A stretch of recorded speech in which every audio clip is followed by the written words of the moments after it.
প্রিয় শিক্ষার্থীরা আসসালামু আলাইকুম। এই ভিডিওতে আমি তোমাদের HTML এর রো স্পেন এবং কল স্পেনের কাজ শেখাবো। অর্থাৎ আমার ইউটিউব চ্যানেলে একজন কমেন্ট করে জানিয়েছিল, স্যার আমি রো স্পেন এবং কল স্পেন একসাথে কাজ করতে পারি না, আলাদা আলাদা করতে পারো। তো আমি চাচ্ছি যে এই একটি ভিডিওর মাধ্যমে আমি তোমাদের রো স্পেন এবং কল স্পেনের ব্যবহার শিখিয়ে দিব। তো আশা করি সম্পূর্ণ ভিডিওটি যদি তোমরা দেখো 100% HTML এ কীভাবে রো স্পেন এবং কল স্পেনের কাজ করে তা কিন্তু শিখতে পারবে। তো দেখো, আমি প্রথমে একটা টেবিল অঙ্কন করি রো স্পেন এবং কল স্পেন দিয়ে। আমি একটি ভিডিওর মাধ্যমে তোমাদের রো স্পেন এবং কল স্পেনের কাজ শিখিয়ে দেবো। ধরো আমি একটা ছোট করে বোঝানোর জন্য আমি একটা HTML টেবিল নিলাম। তো আমি এখানে লিখলাম ধরো এইচএসসি রেজাল্ট, যেহেতু তোমরা এইচএসসিতে পড়ো, এইচএসসি রেজাল্ট। এখন এখানে আমরা আরেকটা ঘর নিলাম, ধরো এখানে দিলাম আর রোল, এখানে আমি দিলাম জিপিএ, ধরো আমি রোল দিলাম 1 2, আমি জিপিএ দিলাম ধরো 5.00। তো এখানে আমরা দুইটা কাজ দেখতে পাচ্ছি। একটা হচ্ছে তোমার এটা হলো রো স্পেন, অর্থাৎ 5.00 দুই ঘর দখল করে আছে। আবার উপরে এইচএসসি রেজাল্ট, এটা কিন্তু ক্যাপশন না। টেবিলের উপর যদি কোনো কিছু থাকে তাহলে সেটা ক্যাপশন হবে, এটা কিন্তু ক্যাপশন আকারে নয়, অর্থাৎ টেবিলের ভিতরে আছে কিন্তু রো স্পেন অর্থাৎ কলাম আকারে আছে, যে এইচএসসি রেজাল্ট একাই দুই ঘর দখল করে আছে। তো এই কল স্পেন এবং রো স্পেনের ব্যবহার কিভাবে করতে হয় আমি বিগত ক্লাসে আমি তোমাদের HTML শিখেছিলাম, সেখানে রো স্পেন এবং কল স্পেন আলাদা আলাদা করে দেওয়া ছিল। তো একজন কমেন্ট করছে তাহলে একসাথে একটু দেখায়েন। তো আমি তার কমেন্টের রিপ্লাই অনুযায়ী আমি তোমাদের এখন এই ভিডিওতে একসাথে করে দেখাবো। তো আশা করি তোমরা সম্পূর্ণ ভিডিওটি দেখলে অবশ্যই এটা বুঝতে পারবে। আর যারা বিশেষ করে নতুন তারা একটু মনোযোগ সহকারে দেখো, তাহলে কিন্তু তোমরা HTML করতে পারবে, যে HTML কীভাবে করতে হয়। তো দেখো, আমি এখন এই HTMLটা তোমাদেরকে করে দিচ্ছি। যে আমরা জানি যে কোনো HTML প্রথমে উত্তর লিখে যে কোনো HTML বেসিক ট্যাগ আগে লিখতে হবে। আমরা জানি বেসিক ট্যাগ হচ্ছে 4টি, যেমন হচ্ছে HTML শুরু করতে হবে, তারপর হচ্ছে হেড শুরু করতে হবে, হেডের পর হচ্ছে টাইটেল আমরা যে কোনো একটা নামে সেভ করতে পারি। ধরো আমরা টাইটেল টেবিল নামে সেভ করে দিলাম। টাইটেল শেষ করার সাথে সাথে হেড শেষ হয়ে যাবে। হেড শেষ হওয়ার পরে বডি শুরু হবে। বডি শুরু হওয়ার পর আমরা এই উদ্দীপক অর্থাৎ ডিসপ্লেতে তাকাবো এটা কেমন আছে। এটা বানানোর জন্য আমাদের কী কী ট্যাগ প্রয়োজন সেগুলো আমরা এখন ব্যবহার করব। তবে যে কোনো HTML লেখার জন্য এই বেসিক এই 4টি ট্যাগ অবশ্যই তোমাদের লিখতে হবে। তো আমি বলছিলাম আজকের ভিডিওতে আমি তোমাদের HTML লেখা তো শিখাবোই, পাশাপাশি কল স্পেন এবং রো স্পেনের ব্যাপারটা আর শিখাবো। তো আমরা বডি লেখার পরে যদি উদ্দীপকটা লক্ষ্য করি তখন আমরা দেখতেছি একটা টেবিল আছে। তো প্রথমে আমাদের টেবিল নিতে হবে। তো আমরা প্রথমে টেবিল বর্ডার নিব। টেবিল বর্ডার সমান সমান ডাবল ইনভার্ট কমার ভিতরে আমরা অন পিক্সেল দেবো। পিক্সেলের কাজ হচ্ছে এই বর্ডারটাকে মোটা ছোট করার জন্য। তো আমরা স্বাভাবিকভাবে 1 দিব, এখানে 2 3 দিলেও ভুল হবে না। আচ্ছা, এরপর টেবিল বর্ডারের পর আমাদের সারি তৈরি দরকার। তো সারি তৈরি করা হচ্ছে টিআর, অর্থাৎ টেবিলের সারি তৈরি করার কাজ হচ্ছে টিআর মানে টেবিল রো, টিএইচ হচ্ছে টেবিল হেডিং, টিডি হচ্ছে টেবিল ডেটা। অর্থাৎ টেবিলের ভিতরে কোনো কিছু লিখতে হলে অবশ্যই টিএইচ এবং টিডি লাগবে, আর সারি তৈরি করার জন্য টিআর লাগবে।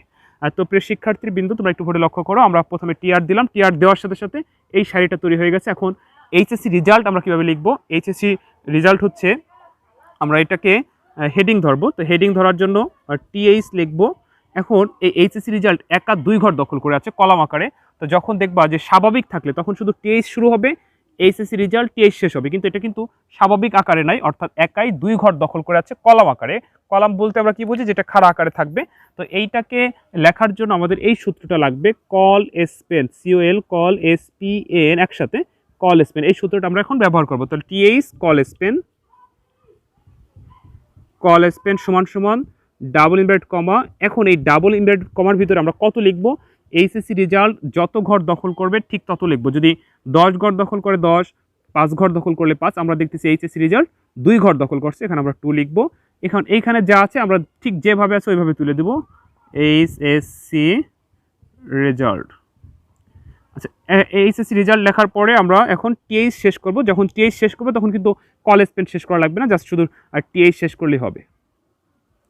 টিআর শেষ। দেখো এই ঘরের কাজ শেষ, অর্থাৎ এই ঘরে আর কোনো কিছু নাই। তাহলে টিআর শুরু হয়েছিল, এখন টিআর শেষ।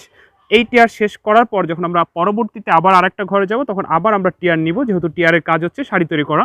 তো দ্বিতীয় সারিতে আমরা দেখতেছি রোল এবং জিপিএ অবশ্যই টেবিলের হেডিং বোঝাচ্ছে। তো টেবিলের হেডিং বোঝালে সেটা হচ্ছে লেখার জন্য টিএইচ ট্যাগ ব্যবহার করতে হবে। তো আমরা আবার টিএইচ ট্যাগটি নিব। নেওয়ার পর এবার কিন্তু আমাদের কল স্পেন বা রো স্পেন কোনো কিছু লাগবে না, কারণ হচ্ছে রোল এবং জিপিএ স্বাভাবিকভাবে আছে। তো টিএইচ লিখে আমরা রোল লিখব, তারপর টিএইচ শেষ করব। আবার জিপিএ আছে, এটা লেখার জন্য আমাদের টিএইচ লাগবে, তারপর হচ্ছে জিপিএ আমরা লিখব আর টিএইচ শেষ। তো এই ঘরেরও কিন্তু কাজ হয়ে গেল। তাহলে আমাদের দ্বিতীয় ঘর শেষ। যখনই ঘর শেষ হবে তখন এই যে টিয়ার শুরু হয়েছিল, আমরা এখন শেষ প্রতীকের মধ্যে টিয়ার লিখে দিব। টিয়ার শেষ। আমরা পরবর্তীতে আবার আরেক ঘরে যাব। এইখানে তোমরা একটু লক্ষ্য করো ভালো করে মনোযোগ সহকারে, যেখানে কিন্তু আমরা তৃতীয় ঘরেই আমরা দেখতে পাচ্ছি যে তৃতীয় সারিতেই কিন্তু 5.00 কাজ এমনভাবে করছে যে পরবর্তী ঘরে, শেষের ঘরে করা লাগবে না, উপরের ঘরেই আমরা করে দিলেই কিন্তু দুইজনকে বোঝাচ্ছে। তো এই সারির মধ্যে যখন জায়গা দখল করে তখন রো স্পেন ট্যাগটা ব্যবহৃত হবে। এই যে রো স্পেন, ROWSPN, এই রো স্পেন ট্যাগটি এখন ব্যবহৃত হবে। তো কীভাবে ব্যবহৃত হবে তোমরা একটু লক্ষ্য করো। তো প্রথমে আমরা সারি তৈরি করার জন্য টিয়ার লিখব। টিয়ার মানে হচ্ছে সারি তৈরি করে। তো এরপরে আমরা দেখতেছি 01, এটা লেখার জন্য আমাদের কিন্তু টেইস লাগবে না, এটা হচ্ছে তথ্য লেখার জন্য লাগবে হচ্ছে কি টিডি। তো আমরা টিডি লিখে 01 টিডি শেষ। এরপর আমরা দেখতেছি 5.00 আছে, এটা 2 ঘর দখল করে আছে রো স্পেন অর্থাৎ সারি আকারে। তো এটা লেখার জন্য আমাদের রো স্পেন এই সূত্রটা ব্যবহৃত হবে। যেমন হচ্ছে টিডি লিখে আমরা 5.00 লিখবো না, রো স্পেন লিখবো। টিডি একটু স্পেস দিয়ে রো স্পেন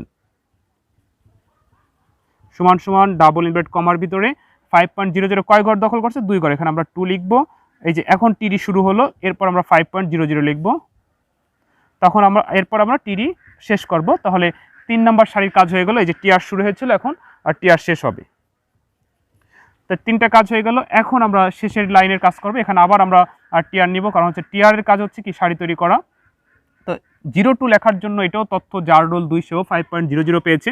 তো এই 02 লেখার জন্য আমাদের টিডি লাগবে। টিডি 02 টিডি শেষ। তো এইটা লেখার পরে 5.00 কাজ আমরা আগেই করে ফেলছি, অর্থাৎ এই ঘর আর করা লাগবে না, অর্থাৎ আমাদের এই ঘরের কাজ শেষ। টিয়ার শুরু হয়েছিল, টিয়ার শেষ। এখন দেখো এই পুরো টেবিলটার কাজ হয়ে গেল। যখন পুরো টেবিলের কাজ হয়ে যাবে তখন টেবিল শেষ হবে, কারণ আমরা দেখতেছি যে এই টেবিলের আর কোনো সারি নাই। যদি সারি থাকতো আবার আমরা টিয়ার নিতাম, তাহলে এখানে টেবিল শেষ, অর্থাৎ শেষ প্রতীকের মধ্যে আমরা টেবিল লিখবো।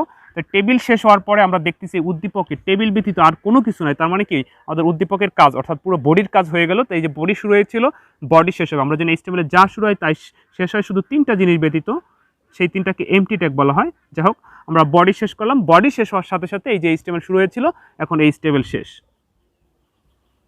HTML শেষ। তো প্রিয় শিক্ষার্থীবৃন্দ, আশা করি তোমরা বুঝতে পারছো যে কীভাবে HTML এর রো স্পেন এবং কল স্পেনের কাজ করতে হয়।